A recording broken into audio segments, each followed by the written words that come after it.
참으면 병이 된다고 해서 질렀더니 지갑이 병들고 말았습니다.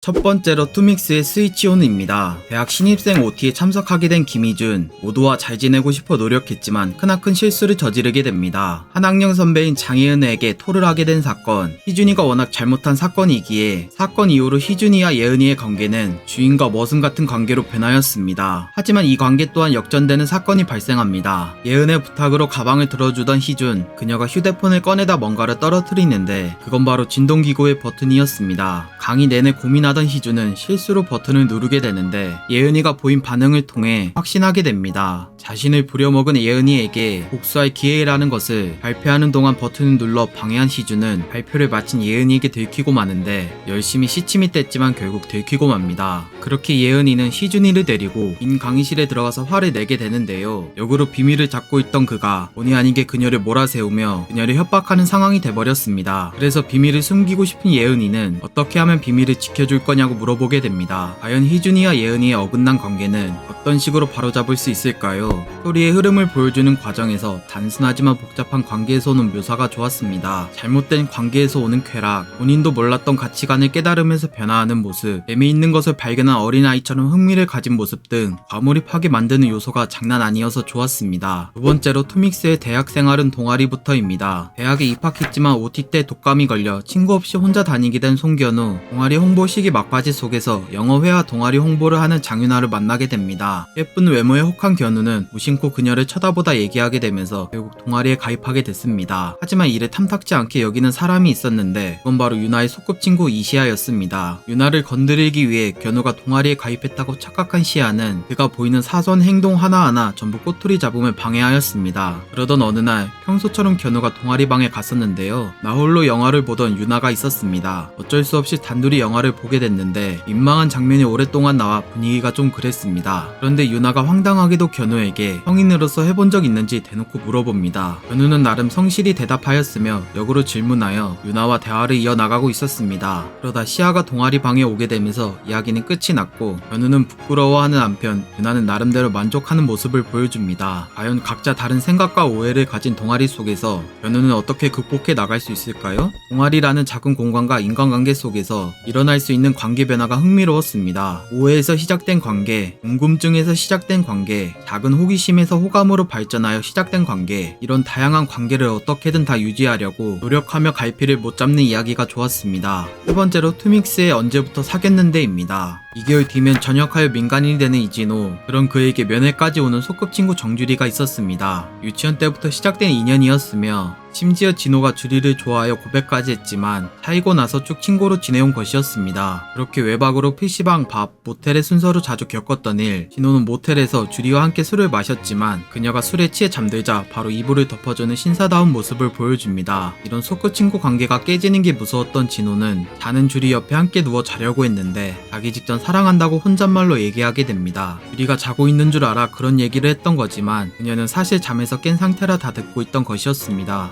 과연 진호는 주리와 소꿉친구 관계에서 다른 관계로 발전할 수 있을까요? 친구라는 편안하고 익숙한 관계에서 조금씩 천천히 벗어나려는 과정이 좋았습니다. 친한 여자 동생과 남주의 동거를 계기로 일식할 수밖에 없는 구조를 만들어 변화하려는 관계의 빌드업이 좋아 재밌게 봤습니다. 네 번째로 탑툰의 형수의 치마입니다. 결혼한 형네 부부와 함께 살고 있는 동생 안시영. 시영이는 예전에 면회 때 처음 본 형의 여자친구 형수에게 첫눈에 반했었지만 이뤄질 수 없는 안타까운 현실에 적응하고 있었습니다. 그러다 실수로 화장실에서 마주치는 해프닝도 있었지만 아침에 같이 식사할 때 부부관계에 금이 가는 날카로운 얘기도 있었습니다. 아이를 원하는 형수와 지금도 충분하다는 남편. 사실상 남편 때문에 아이를 가질 수 없던 것인데 시영이 입장에선 노력하는 형수를 보면 안타까웠습니다. 그렇게 평소처럼 자기 서점에 출근한 시영. 점심시간에 형수가 도시락을 가져와 같이 먹게 되는데요. 남은 김밥 하나를 시영이에게 먹여주려다 넘어지려는 형수를 붙잡는 일이 벌어졌습니다. 거기서 나쁘거런 상황이 발생했지만 무난히 상황을 넘기는 모습을 보여줍니다. 그렇게 낮에 일 때문에 잠이 안 오던 시영이는 밤에 물을 마시려 부엌에 왔는데요. 본의 아니게 소리 나는 곳으로 갔다가 형수의 말할 수 없는 모습을 목격하게 됩니다. 과연 시영이는 넘지 말아야 할 선을 넘고서 좋아하는 사람과 이뤄질 수 있을까요? 애덕감을 좋아하는 사람이라면 만족할 만한 작품이라고 볼 수 있었습니다. 처음에는 선을 넘지 않고 다른 곳으로 눈을 돌리다가 조금씩 선을 넘어 결국 주체하지 못하게 되는 이야기를 좋아하신다면 취향에 잘 맞을 것 같습니다. 5번째로 탑툰의 엄마한텐 비밀이야입니다. 서울에 있는 대학교에 합격한 혜성, 집에서 벗어나 나홀로 자취하는 꿈을 꿨었지만 혜성이 엄마의 계획에 의해 엄마 친구네 집에서 딸과 함께 살게 됐습니다. 요리를 잘 못하지만 착하고 예쁜 아줌마 연아, 운동에 환장한 아줌마의 딸 신나연, 이렇게 셋이서 아무런 일도 없이 평화롭게 지냈었습니다. 하지만 관계 변화의 시작은 아주 사소했습니다. 평소처럼 나연이랑 대학교를 가던 중 연애에 관한 이야기를 나누고 있었는데요. 학회장과 부학회장이 은밀한 공간으로 가는 걸 본 나연이가 혜성이와 함께 남몰래 따라갑니다. 거기서 목격한 광경은 민망한 모습, 충격적이지만 난생 처음 본 광경에 혜성이는 큰 충격과 함께 아줌마 연하로 망상까지 하는 단계에 이르렀습니다. 그렇게 수업 중에도 망상하다가 나연이가 한 질문에 잘못 대답해 싸우다 걸렸는데요. 담당 강의 교수이자 아줌마 연하의 친구 조수연에게 걸려 벌을 받으며 혼나게 됩니다. 하지만 나연이가 몰래 도망간 상황과 강의가 잘린 수연이의 상황이 겹쳐 둘이 술을 마시는 분위기가 만들어졌습니다. 그렇게 술에 취한 두 사람은 차 안에서 대리를 불러 기다리다가 술김에 선을 넘으며 혜성이는 처음을 겪게 됩니다. 과연 어긋나기 시작한 혜성이는 이성을 붙잡아 정상적인 생활이 가능할까요? 유부녀와 미시가 잘 결합하여 참지 못하도록 만든 이상적인 작품입니다. 이성의 끈이 끊어져 본성을 억누르지 못하는 짐승 같지만 원초적인 모습을 잘 보여줘 자꾸 보게 만드는 매력이 있었습니다. 오늘은 여기까지. 재밌게 보셨다면 구독과 좋아요 눌러주시면 감사하겠습니다. 빠빠.